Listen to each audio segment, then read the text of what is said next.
Of course, because you have a red lightsaber. I should get a yellow one. Actually, I want a purple one.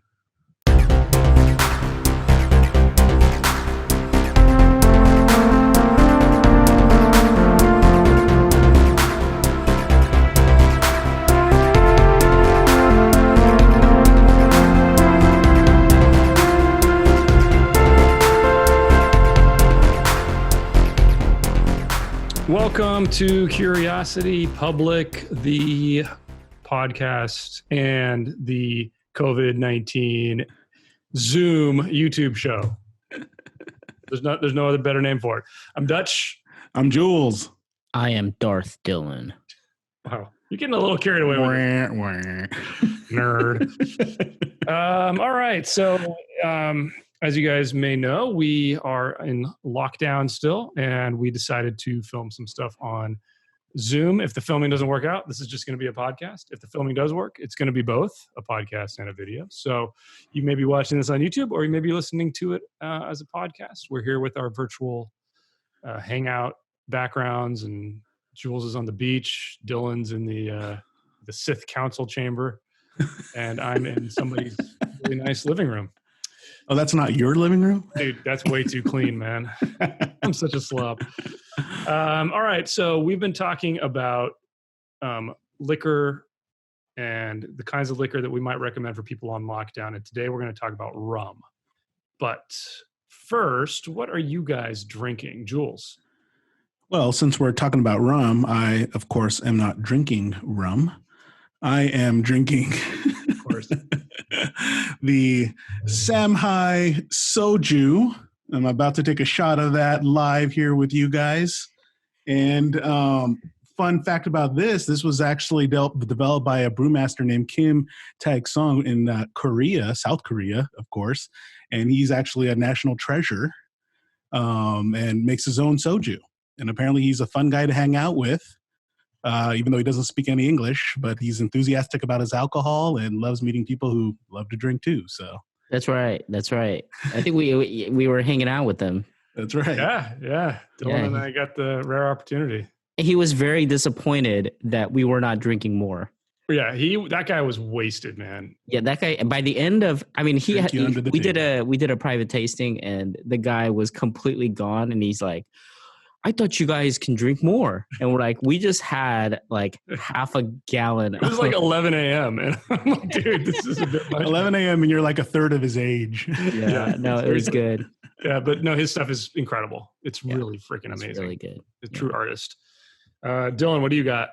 Yeah, so I like to keep it on theme. So unlike Jules, I am drinking.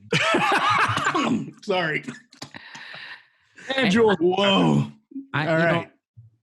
So, it's Thursday, so I'm going to enjoy my Havana Club Maestros. Very nice choice. Where'd you get that bottle? Yeah, I got it from Dutch. It was a very generous gift, and I've been savoring it because I cannot find another bottle. It's impossible to find. Damn embargo, man. Yeah, impossible to find. Well, actually, ironically, I am also drinking a rum, and this one is one that Dylan gave me. It's the Pampero Anniversary Reserva Exclusiva.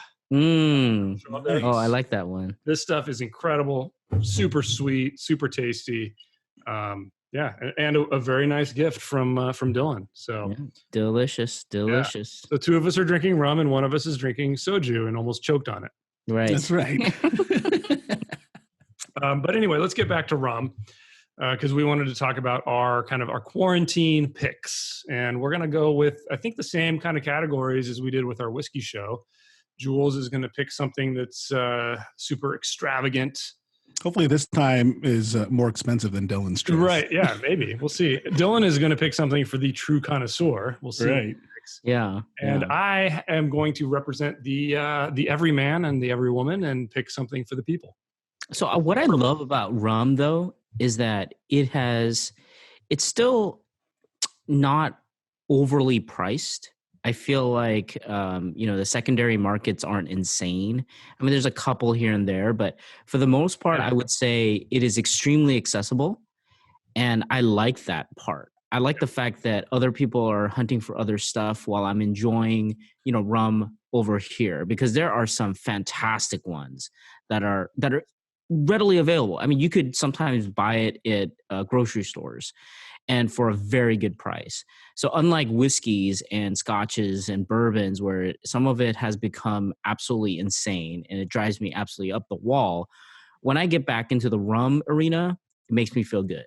That's actually a great point, because we were talking about a particular rum, kind of one of the most highly sought after, I don't know if it's the most highly sought after, but one of the best ones out there right now. And I was looking for it, and it's out there. You can find it, and it's not really marked up that much. It's sometimes it's still a little bit expensive, but it's not really marked up. It's not gone crazy the way some of the bourbons and whiskeys go. Right. I think what I've been blown away with too is that you can find them at just your local grocery store. That's right. You don't necessarily need to go to, a liquor specific store or warehouse liquor store.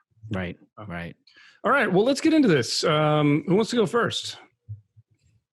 I'll go. You want to go? We'll talk about the connoisseurs first. I like to, make my mark, put a stamp on it.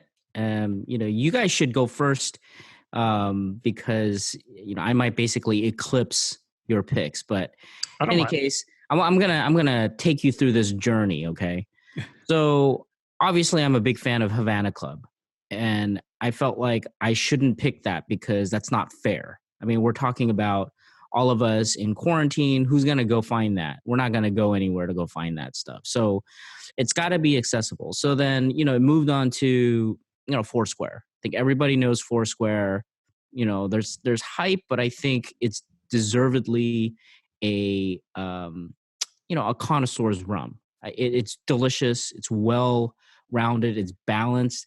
You can pick it out, from if you do a blind tasting, you can pick it out because how good it is. But I didn't pick that either because, during quarantine, it might be a little bit harder to find. And I don't like that component. Rum should be accessible. I hate talking about bourbon and saying, oh, you know what, this is really good, but you can't find it. So I ultimately picked something that is absolutely incredible in terms of age. I picked Kirk and Sweeney 23 year. And here's the crazy part, right? So if you wanted to buy a Highland Park 25 or a Glenmorangie that is, on the high end, or, Macallan 25, you're going to pay hundreds of dollars. Kirk and Sweeney 23 year, you can get it for $50. Wow. And it's readily available. You can go to most large chain liquor store. They will have it in stock. And you know what? The 23 year shows, I continue to reiterate the fact that the age basically creates the finish. The younger it is, the harsher the finish, it doesn't create a lasting kind of a flavor on the tongue.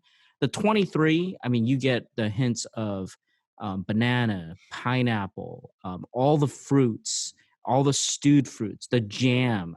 It is a rich, delicious, well-rounded rum. And if you take the cap off, the aroma is incredible. Where can you find a 23-year-old liquor for $50? We talk about bourbon being a bargain in terms of being able to sip the lower end, quote unquote, lower end liquors. But man, a 23-year-old Kirk and Sweeney, you even think about like Appleton 21, and that's in the hundreds, right? The 21 year is going up into. Well, if you go to whiskey, bourbon at least. You think about. I'm trying to think about the most readily accessible age stated high age.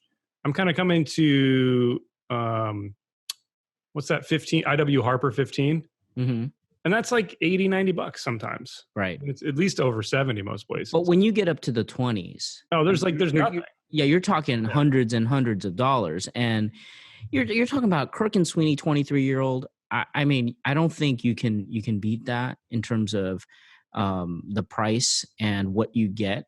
I enjoy it. I love the bottle. First of all, the bottle is just beautiful. If you this should be I shouldn't say that. It should be hundreds of dollars. No. I love the fact that it's $50, and when you put it on your shelf, it looks like $1 million, and you're like, oh my God, this is. What's is it sweet? Does it get really sweet as it ages, or does it just get other kind of weird flavors? No, I don't think I don't think rum gets sweeter. I think it gets it's definitely smoother. You get a lot more variety of the fruit flavor. I think, and then what happens is that the harshness that sometimes you see in the younger rums that overwhelm the opportunity to taste the fruit is gone in the younger ones. This one, it maintains it, and then the finish is just beautiful. There's no harshness to this type of thing. That's why I love Appleton 21, but that's like $150. But Kirk and Sweeney 23, I mean, $50. You're not going to go wrong. And during this quarantine, I mean, you wanna be smart about your money. And for $50 to get a 23-year-old liquor, I mean, I can't see you beating that. And you can go pick it up right now. Go to a large chain liquor store, or even mom and pop, they'll sometimes have it, but you will find it. Yeah, that's my pick. Very cool. So beat that, suckers. I guess, should we go in the same order? Should I go next then? Yeah. Every man? Yeah. All right. So my first instinct with this was and I'm gonna tell you guys off the bat, I picked two. And the reason is because my pick is Havana Club 7-year. And I knew as soon as I said that, no one's gonna be like, "Well, you can't get that in garbage, America." Yeah, but it's on theme. It's on theme though. It's on theme. Dutch always picks like, why don't you get this Elijah Craig 12 because it's every man's liquor. Yeah, I picked Mark last time. Yeah, so every man is capable of ordering online. Yeah, so Elijah Craig 12, right? Point this out. Sorry, Havana Club 7-year is available online. You can order it from overseas if you're careful for about $25. Okay. And if you happen to live close to the border and it happens to be the end of COVID, you could easily get this for very, very, very cheap. You guys know that. Do we need a lawyer for this? To any of our listeners or viewers outside of the United States, this is the one for you. No question. True. Now, well, let me talk about this one for a second first, and then I'll get to my other pick. For bang for the buck, this is like a $20 rum when all is said and done. I mean, obviously we can't buy it here in the United States, but every time I'm out of the country, I'll pick up a bottle because it's everywhere. It's not very expensive, and it is absolutely delicious. It's also like at every duty free, so you're going to see it at the airports, and it's available for you. It's totally available. Yeah, and I wouldn't ever mix this stuff, but you totally could because it's so cheap, right? I wouldn't feel bad if somebody wanted to mix it. And I bet it would make some really good mixed drinks. So I think I've got a valid justification there. But because we're on lockdown and maybe you need to order something from your local liquor store, I do have my backup pick, which it's a bit more expensive. I don't think it's actually better, but it's Appleton 12, which the cheapest I could find it online just right now is about $34, which is not bad. There obviously are cheaper rums, but Appleton 12 is another one of those that I wouldn't mind sipping it, and I wouldn't mind if somebody wanted to mix it. It's got a decent amount of age on it. It's maybe a little bit harsher than the Havana Club, despite having more age, which I actually find interesting. But it's a very solid rum, and I think it'd be hard to argue against that one. Yeah, I think that's a very good pick. I mean, sometimes people will pick like Mount Gay, for example, right? That's another one. It's definitely a different flavor profile with the Appleton. Like I said, I love Appleton 21. That's my go-to. I think it's a good balance. It's a little bit pricey though. I think Appleton 12 is a good compromise. Yeah. I think if you just want something, you're not worried about mixing, but you also can drink neat or on ice, I think that would be good. Well, I know, and actually, I think it was not too long ago. I think the three of us we tried the Appleton 12 up against one of the Foursquare 12 years, right? And we could tell which one was which, but the Appleton 12 didn't do bad. I mean, it kind of lost out on the finish. Like you could tell that the Foursquare was a higher proof and it had a bit more oomph to it, but Appleton's pretty good, especially for the price. So. Yeah, I want to take this opportunity to remind you guys, I think I'm the only person who correctly identified the blind tasting between Foursquare and the Challengers. I thought we all got it. I don't think so. My memory is usually perfect. So Well, It's I usually believe wrong. we all know how big your ego is, so we can let you have this one if it makes you feel better. All right, Oh, it's not big at all. Besides, like gold wallpaper in his background. Gaudy monstrosity. Yeah. All right, do you remember, Jules. do you What, remember the art, like the old art with the halo around it? The Ark of the Covenant. All right. Well, you can always look to me for reckless abandon of using your money. And we are going to go crazy with the Havana Club Maximo Extra Añejo that you could pick up today, order today online for in between $1,500 to $1,700 from Spain. What is this? Smartbites.com. This is not a paid advertisement, by the way. Wow. España? And I mean, this thing is beautiful, right? That's why it's on my list. It's one of those where it comes in a beautiful handmade, like crystal decanter. So you're going to want to show this thing off. I mean, talk about peacocking. This is the way to go. It's the brainchild of Maestro Ronero Don Jose Navarro. And if it's anything like their 7-year, I mean, count me in. So, I've never tried it, but tasting notes apparently are it's oaky and smoky with a hint of fruit. With chocolate, dried fruit finish. I mean, that sounds okay. like So I have tried wonder. You have tried it? I have tried Of it. course. How much did you and pay for it? Has a place in my corazón, and but no, I never owned a bottle though. I never paid that much. It was a drink that was purchased with other people. I didn't pay for it, thankfully. And it was passed out because they asked, what would you like to try? And of course I said, oh yeah, I want that. I want the Havana Club because that's not something that you're going to readily get. So I got a pour. I got a decent sized pour. Is it worth the $1,800? Yeah, it is. It's good. Wow. Wow. You go.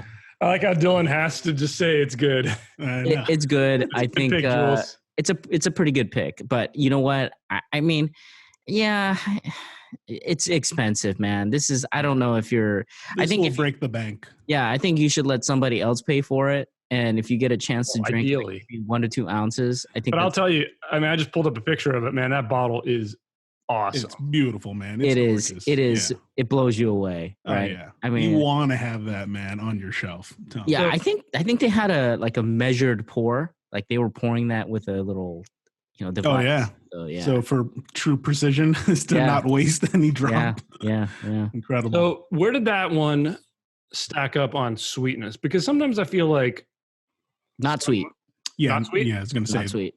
Oh, good. Interesting. Yeah, it's not sweet. I think what you're getting is this. Again, the finish is incredible. It has a little bit of that. You can taste the age, like the materials. I would say, in that. How do you describe it? It's almost like if you describe like Havana Club 7 as, let's say you have like 12 different flavors, and you have to kind of think about it, and you can identify maybe 5 or 6 in the beginning, and then maybe you're able to identify the 12. This one, it's like 30. Okay. And you're starting off with like 12 to 13 different types of flavors, and then you're spending the rest of the time while enjoying it identifying the rest of the 18 different other flavor profiles. And the reason why you can do that is because the finish is so long, right? So you're drinking this and you're like, oh my gosh, it's still on my tongue, and I'm experiencing more flavors. So you see this in a lot of the aged liquors, right? You get to experience it, and then it stays with you. Yeah. And so it stays with you because obviously the presentation is incredible, and then you're going to remember it, right? It's like if somebody buys you a glass, you're going to remember that thing, right? I mean, you're going to remember when you drank your, Macallan's and the Louis the 13th and whatever, all that. Or Jules, when we had the Hirsch 16. Right. That's right. So, I mean, like that, right? You remember. Like it was yesterday. Yeah. So it's like that. And I'd say, that's a good pick. I was going to make fun of it. But wow. Dylan approved. So, yeah, we all. That's boring. I think we all kind of approved of everybody's pick, except for my Havana 7-year. But wait, did you pick another one? The Appleton 12. Yeah, thanks for paying attention. Yeah, see, look at that. Seriously, are you even on this show? Or do you even need us on the show? Hey, so you know what? I don't belong here. I just tune you guys out. Oh man. Well, Good picks. Good picks. Some good picks here. We got some good choices for rum for all you. Jules, why don't you take us out? Yeah, well, for those of you listening on our podcast, thank you for doing so. It helps us out. We're trying to grow that out. And then also for those of you on YouTube, thank you for watching. Comment below. We do read those eventually. Smash that thumbs up button if you like this episode. Tap subscribe for more from Curiosity Public. Stay safe, stay healthy. Stay curious.